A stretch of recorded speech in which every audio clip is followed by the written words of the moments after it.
What's going on, MSFers? Doolum here, and today we're going to be talking about Null becoming farmable. We're also going to be talking about where Swordmaster is going to slot into the Mighty Avenger team, the ISO-8 for Brimstone, as well as a word of warning when it comes to the web playable. But first, I wanted to talk about Elsa Bloodstone because she is already getting another buff. That's right. She is getting a buff to her ISO attack, which could potentially make her a striker because now the ISO attack is going to be getting the same amount of piercing that the basic attack is getting. So it's going to be a massive amount of piercing at 337%. Plus, they're going to be getting that max health damage from the striker assist, right? Because it does do that max health damage as well, which is really, really strong. So there's a strong case for her to be a striker now.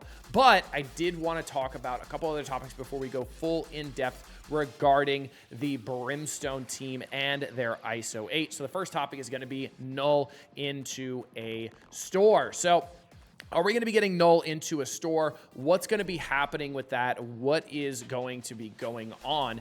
And a lot of this is going to be surrounding the fact that his event is no longer running. Like, it's no longer there. We now have Sentry. It's completely gone. So there is absolutely no way to get Null shards in the game at all. And that's really, really unfortunate because I know a lot of players are very close to getting him maxed. But you can see here, there's literally nothing when you click on Null shards and hit find. And I know they talked about this in a strike spot when they said that they wanted to have Null as kind of a single player experience now, because they still wanted the players to experience Null as a boss fight, but there's been no word as to how that's going to be integrated and when that's going to be integrated. And I really hope people aren't gated from getting Null unlocked or into the last star or whatever it is for a long time, because Null is a game changer. He's absolutely awesome. He's been doing great things in Cosmic Crucible, in defense in Room 4 with Annihilators and Super Scroll as well. So they really need to come up with something to get it farmable, because Null absolutely needs to be farmable sooner rather than later. Next up, we got Swordmaster, and yeah, Swordmaster is a Mighty Avenger as well, right? Which is pretty awesome. So we do have him in the game soon, but we do have him as a Mighty Avenger. So he is going to be slotting into the team here somewhere, right? And a lot of people are asking, where is he going to slot in? And I have two kind of options here. I think he's either going to take over the place of Vision, or he's going to take the place of Invisible Woman. So the reason why I think Vision is because Vision doesn't do too much for the team. Now, I do like his special, giving that ability block, especially generating, not the ability energy, the on War Offense, more Mighty Avengers, this attack cannot be blocked or dodged. That is really nice as well. I really, really do enjoy that, especially to tech characters getting 2 ability block. The ultimate's not bad as well. It does do a rewind as well, if I'm not mistaken. Yeah, it does do a rewind as well. It also does trauma and ability block to all support enemies, which is really, really nice, especially because you're paired with Scarlet Witch. But I know there's a lot of issues with Vision's ultimate and crashing the game, so I know a lot of people have been talking about dropping him because they don't want their game to crash. Shocker, right? So he's a good reason. He's a good person to drop, honestly. I know people were talking about potentially dropping Scarlet Witch as well, but I really like her sustain with her special here being the healing, as well as the ultimate getting that extend of that negative effects that you're putting out there. So that's really, really great as well. And I think a pivotal part of the team to be able to control them a little bit longer. So I do like keeping Scarlet Witch. You're never going to drop Hercules because he's absolutely awesome. Same thing with Falcon, especially with Falcon's special for the turn meter. And then the ultimate doing a lot of damage as well, because it's based off of each positive effect on an enemy. You're going to be getting extra damage, and it's piercing damage as well. So that's really, really strong.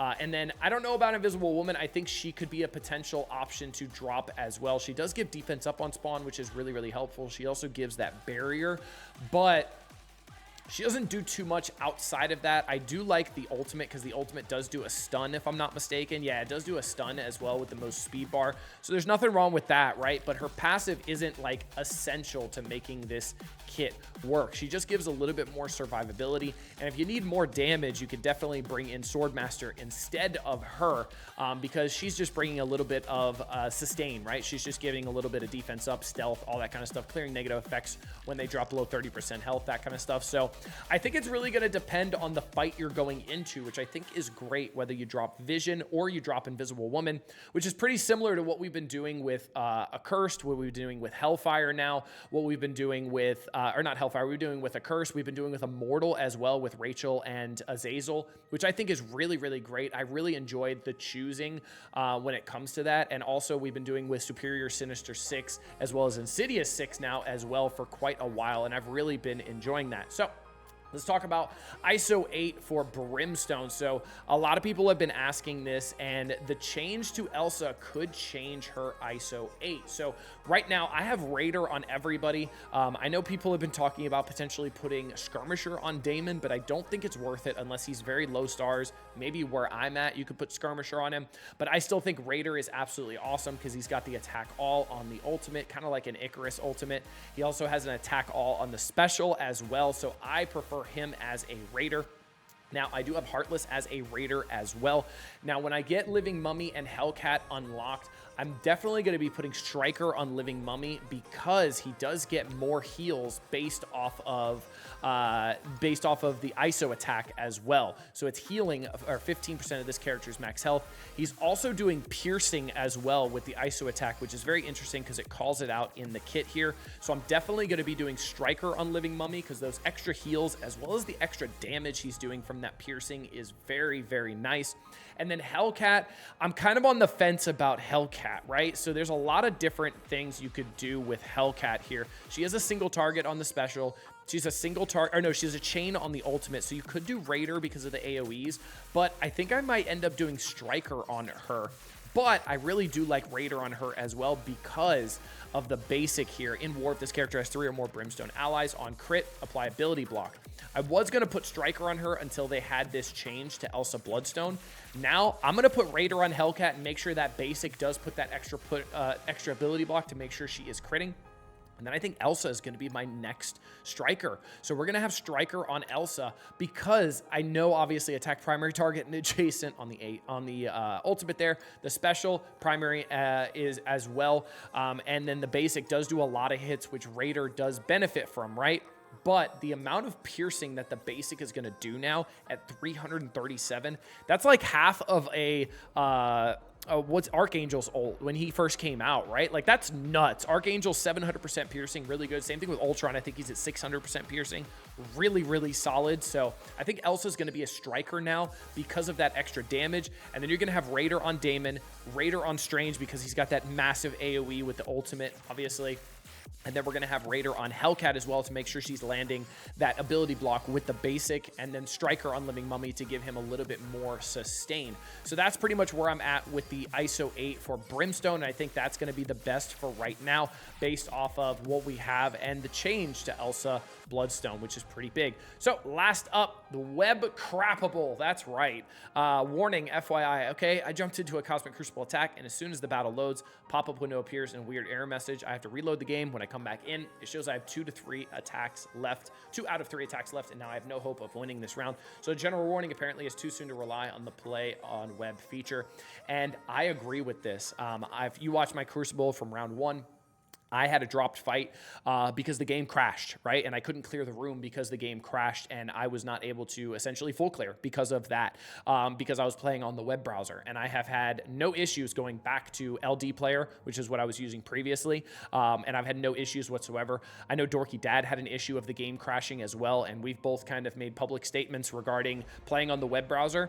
I am not going to play on the web browser until I can be guaranteed that there will be no crashes. We have both talked to the developers about this as well and shared our feedback saying, listen, the web playable will not be played by me, and I will not condone playing on it until these bugs and these crashes are fixed, because it's unacceptable that we're getting a crash on a game and a service that is Scopely approved when I get less crashes on an emulator that should run a lot worse than a Scopely approved engine, essentially. So I would be very cautious in playing anything important on the web. Now, if you want to do your dailies, maybe sim some raid, stuff like that, hey, go for it. But playing Crucible and War, I wouldn't recommend that. I've also noticed in the web playable, like when I'm in game, right? If I'm in game here, let's say this is the web playable. If I'm over here and I click on roster, I'll click on roster, but then it'll send me to like raids. And I've done it before where I've like been here and I clicked on like my name profile here, and then it sent me into War. And War wasn't even on my screen. Like I would have had to scroll to the side to click on War. And it was very odd. So there are definitely some bugs with the web playable, but some really, really insane issues with it when it comes to Crucible and War and crashes. So very, very cautious about that. Please do not play on the web playable when it comes to important content. Hope you guys enjoyed this one. Let me know what you guys think about the rework, the extra second rework to Elsa Bloodstone, who you guys are running for Brimstone, and what the ISOs are as well. Until next time, this has been Duelim. Later, MSFers.